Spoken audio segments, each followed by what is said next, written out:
அமெரிக்காவே மிரண்டு போய் இருக்கு. எது? ரஷ்யாவோட ஆயுத உற்பத்திய பார்த்து. பொதுவாவே அமெரிக்க ஆயுத உற்பத்திய பத்தி தான் ஊர் உலகம் மிரண்டு போயிருக்கும். ஆனா இந்த பையன் மிரள்றதுக்கு ஒரு ஆள் இருக்கான் பாத்தியா? அப்டின்னா, ஆரம்ப காலத்துல இருந்தே இது அப்படிதான். அதனால தான் அந்த ரஷ்யா எதிர்ப்பு, ரஷ்யாவ ஒழிச்சு கட்டணும் அப்டின்னு நெனைக்கிறக்கு அம்புட்டு காரணமும், இந்த ஆயுத உற்பத்தியில டக்கு டக்குன்னு நம்ம கிட்ட வந்துடுறான். சில நேரங்கள்ல நம்ம காட்டுல தாண்டி போயிடுறான். "நீ அமெரிக்க எதிர்ப்புல என்னத்தையாச்சும் உளறாதடா!" அப்படின்னு நம்ம ஆட்கள் சொல்லக்கூடும். ஆனா இதான் எதார்த்தமான உண்மை. அப்படி 2 பயலுகளும் பயணிச்சுக்கிட்டு இருக்கும்போது, சமகாலத்துல என்ன நடக்குது அப்படிங்கிறதா, சமகாலத்துல யுத்தம் தானே நடக்குது. சொல்லாம கொள்ளாம யுத்தத்த ஆரம்பிச்சு தீவிரமா கட்டி உருள்றாய்ங்க அப்படிங்கிறது ஒரு பக்கம். இந்த யுத்த களம் அப்படிங்கிறது அடுத்த கட்ட நவீன ஆயுதங்களோட கதவு, என்ட்ரி பாயிண்ட்.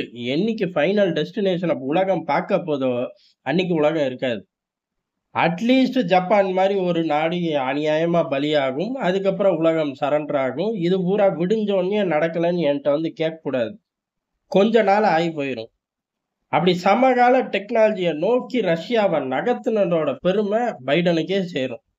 செவனேன்னு சைனா பக்கம் போயிருந்தா இந்த பிரச்சனையே கிடையாது. சைனாவ பொறுத்தவரை அவன் ஃபுல்லி ஆட்டோமேஷன் அப்படின்னு ஈரானோட கான்செப்ட்ட உண்மையிலேயே கொஞ்சம் வெறித்தனமா டெவலப் பண்ணி வச்சிருக்கான். அவன் ஒரு யுத்தத்த சந்திக்கும்போது தான் அது எவ்வளவு தூரம் மைலேஜ் குடுக்குது, அப்படி கான்செப்ட் மைலேஜ் குடுக்குதுங்கிறது தனி. ஆயுதங்கள் மைலேஜ் குடுக்குதுங்கிறது தனி. ஏன்னா அந்த பையன் காப்பி கேட்டு. அவன் செஞ்சதெல்லாம் சோதிச்சு பார்த்தா மட்டும் தான் தெரியும். 1, 2 தேறிரும். 1, 2 கால வாரி விட்டுரும். 1, 2 கிளம்பவே கிளம்பாது. இந்த மாரி ஏகப்பட்ட பஞ்சாயத்து இருக்கு. ஆனா ரஷ்யாவ தட்டி விட்டோம். ரஷ்யா கரெக்ட்டான பைப் லைன்ல புகுந்துட்டான் அப்படிங்கிறது தான் இப்ப அமெரிக்காவுக்கு மிகப்பெரிய சிரமமா இருக்கு. காரணம் தன்னோட ஆயுதங்கள பூரா அப்கிரேட நோக்கி கொண்டு போயிட்டார்கள். அடுத்த கட்ட அப்கிரேடான ஆயுதங்கள உள்ளுக்குள்ள எடுக்க ஆரம்பிச்சிருக்காரு. உதாரணமா இப்ப உள்ள நிலைமையில ஆளில்லா விமானம் தான். 1000 தான் குண்டு வீச்சு விமானம், 6த் ஜெனரேஷன் ஃபைட்டர் ஜெட் அப்படின்னு சொல்லிக்கிட்டு இருந்தாலும், ஆளில்லா விமானம் எடுத்த மைலேஜுக்கு அளவே இல்லாம போயிருச்சு. அந்த ஆளில்லா விமானத்தோட உற்பத்திய ஜாஸ்தியாக்கிட்டார்கள். டெக்னாலஜிய கணிசமா புகுத்துறார்கள். இங்க ரஷ்யாவ பொறுத்தவரை ஒரு கெட்ட பழக்கம் என்னன்னா, ஒண்லயே ஃபோக்கஸ் பண்ண மாட்டாய்ங்க. அத சுத்தி ஃபோக்கஸ் பண்ணுவாய்ங்க. இந்த ஆளில்லா விமானத்த கவுண்டர் பொசிஷன் எடுக்கக்கூடிய ஏர் டிஃபென்ஸ் சிஸ்டத்தையும் பேரலரா ஒர்க் அவுட் பண்ண ஆரம்பிக்கிறார்கள். ஆனா, இந்த சமகாலங்கள்ல இத பூரா அமெரிக்கா செய்யணும். அவன் செய்யவே இல்லன்னு அடிச்சு சொல்ல முடியுமா அப்படின்னு கேட்டா, சத்தியமா சொல்ல முடியாது. அவனும் வெறித்தனமா செஞ்சுகிட்டு இருக்கான். ஆனா, பயப்புள்ள ரஷ்யாவால ஈடு குடுக்க முடியல அப்படிங்கிறது தான் அவர்களுக்கு உண்டான வருத்தம். காரணம் இந்த ஆளில்லா விமானத்துல ஏகபோகமா முன்னேறி போய்க்கிட்டே இருக்காய்ங்க. நம்ம இன்னமும் MQ ரக விமானத்த வச்சே படம் காட்டிக்கிட்டு இருக்கோம். அத கூட பெட்ரோல ஊத்தி கவுத்தி விட்டாய்ங்க. அப்படிங்கிற ஏகப்பட்ட பிரச்சனை. அந்த பிரச்சனையோட பிரச்சனையா தான் ஈரான் இஸ்ரேல அடிச்சு மைலேஜ் எடுத்துருச்சு அப்படின்ட்டு அத புடுங்கிட்டாய்ங்க. அதாவது அந்த டெக்னாலஜிய உருவி இவர்கள் புதுசா ஒரு ஆளில்லா விமானத்த தயார் பண்ணி பென்டகன் வாசல்ல உட்கார்ந்து போட்டோ ஷூட்லாம் நடத்தி முடிச்சுட்டாய்ங்க. சீனாவுக்கும் இங்கேயும் வித்தியாசம். இவனுங்க ஒரிஜினலாவே செஞ்சிருப்பாய்ங்க. அதுலலாம் மாற்று கருத்து கிடையாது. என்ன ஒண்ணு, நமக்கு முன்னாடி அவன் கத்துக்கிட்டான், செஞ்சுட்டான். அத பார்த்து காப்பி அடிச்சு நம்ம செய்ய வேண்டிய ஒரு கட்டாயத்துல இருக்கோம்னு அசிங்கப்பட்டு அப்படி நிக்கும்போது, ரஷ்யா இன்னொரு வேலைய காட்டுது. "ஏலே என் கூட்டணியில உள்ள பயல காப்பி அடிச்சிருக்க நீனு. காப்பி அடிச்சு அத பென்டகன் வாசல்ல வச்சு, அடேங்கப்பா அடுத்த ஆயுதம், மைலேஜ் அப்படி இப்படின்னு உருட்டுனா, நாங்க பயந்துருவோமா? ஒரே ஒரு ஃபேக்டரியோட ஃபுட்டேஜ குடுக்குறேன் பாரு" அப்படின்னு சொல்லி எடுத்து விட்டார்கள். ஆனா இது அமெரிக்காவுக்கு மட்டும் கிடையாது அப்படிங்கிறது தான் அவர்களோட டெலகிராம் சேனல்ல பேசுற விஷயமா இருக்கு. காரணம் என்ன அப்படின்னா, இப்பதான் ஜெர்மனி தடுச்சு 2000 ஆளில்லா விமானத்த ஒரே நேரத்துல கொண்டு வர தயாராயிருச்சு ரஷ்யா. கொண்டு வந்துரும். கொண்டு வந்ததுக்கு அப்புறம் நீ இருப்ப, இப்பயே பார்த்து பொழச்சுக்க. எல்லாரையும் இறக்குறோம், ரஷ்யாவ தாக்குறோம் அப்படின்லாம் என்னென்ன வேலை பார்த்துச்சுங்கிறத நேத்து விரிவா நம்மளே பார்த்தோம். அவர்களுக்கும் ஒரு பதிலடியா தான் ரஷ்யா இந்த ஃபேக்டரியோட ஃபுட்டேஜ ரிலீஸ் பண்ணியிருக்குங்கிறாய்ங்க. காரணம், "ஏலே 2000லாம் ஒரு எண்ணிக்கையாடா?" அப்படின்னு. நம்மளே அப்ப சொன்னோம். "ஏலே அவனோட 1 வார அவுட்புட்டா" அப்படின்னு. இப்ப ஏறக்குறைய ஃபேக்டரியோட ஃபுட்டேஜ ரிலீஸ் பண்ணியிருக்கார்கள். இது ஒரு லொகேஷன்ல உள்ள ஃபேக்டரி தான். இதே மாரி 10 லொகேஷன்ல இருக்கா அப்படின்னு கேட்டா, அவன் சொல்லல. யாரு? நம்ம பையன் ரஷ்யா சொல்லல வெளியில. அப்ப இருக்கலாம், இல்லாமையும் போகலாம். ஒருவேளை இல்லாத பட்சத்துல யுத்த காலங்கள்ல அவனுங்க டக்குன்னு தொறந்து ஜெட் வேகத்துல நகர்த்திருவாய்ங்க.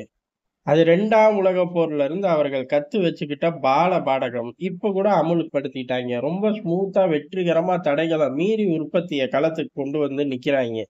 அப்ப இது 1, 2ங்கெல்லாம் விஷயமே கிடையாது. அவன் அப்கிரேட நோக்கி போறான், தெளிவா போறான், வேகமா போறாங்கிறது தான் எதார்த்தமான உண்மை.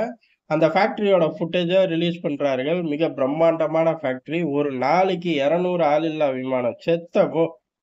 நீ சொன்ன 2000 அப்படிங்கிறது இந்த ஃபேக்டரியோட 1 வார அவுட்புட் கூட கிடையாது. கூடவே வந்து தொலைச்சிரும்டா. இல்ல, இல்ல கால்குலேட்டர்ல அமுத்தி பாரு. கம்மியா வருது. 600 கம்மியா வருது அப்படின்னு வந்து கீழ கமெண்ட் பண்ணக்கூடாது. அவர்கள் சொல்றத தான் பதிவு பண்றோம். இந்த பிரம்மாண்ட ஃபேக்டரிய காட்டுறது மூலியமா, அமெரிக்கா, ஜெர்மனி போன்ற நாடுகளுக்கு எங்கள அடிக்கணும்னு கனவு கண்டுகிட்டே இருக்காத. நாங்க எங்கேயோ வந்து நிக்கிறோம். அசந்தேன்னா சிதறிரும் உன்னோட நாடு அப்படிங்கிறத வெளிப்படையா ரஷ்யா ஒரு மிரட்டலா அறிவிக்கிறக்காக தான். இப்ப யுத்தம் நடக்கிறது எவ்வளவு காலம்? ஆளில்லா விமானத்துல ரஷ்யா ஃபோக்கஸே இல்லாத காலகட்டம் ஈரான் கிட்ட இருந்து வாங்குச்சு. அதுக்கப்புறம் எப்பல்லாம் ஃபேக்டரிய நோக்கி போறார்கள், அப்டேட்ட நோக்கி போறார்கள்ன்னு நம்மளே விரிவா பார்த்திருக்கோம். இப்ப எந்த லெவல்ல வந்து நின்னுட்டாய்ங்க அப்படிங்கிறது தான் ஹைலைட்டே. இது அமெரிக்கா, ஜெர்மனி அம்புட்டு பயலுக்கும் ஒரு மரண பயத்த குடுக்குது.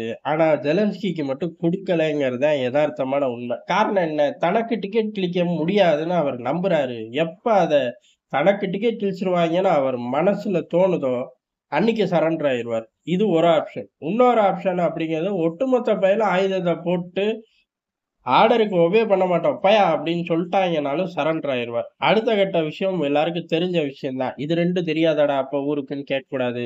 இதுவும் தெரிஞ்ச விஷயம். 3வது குட்டி குழந்தைக்கு கூட தெரிஞ்ச விஷயம்.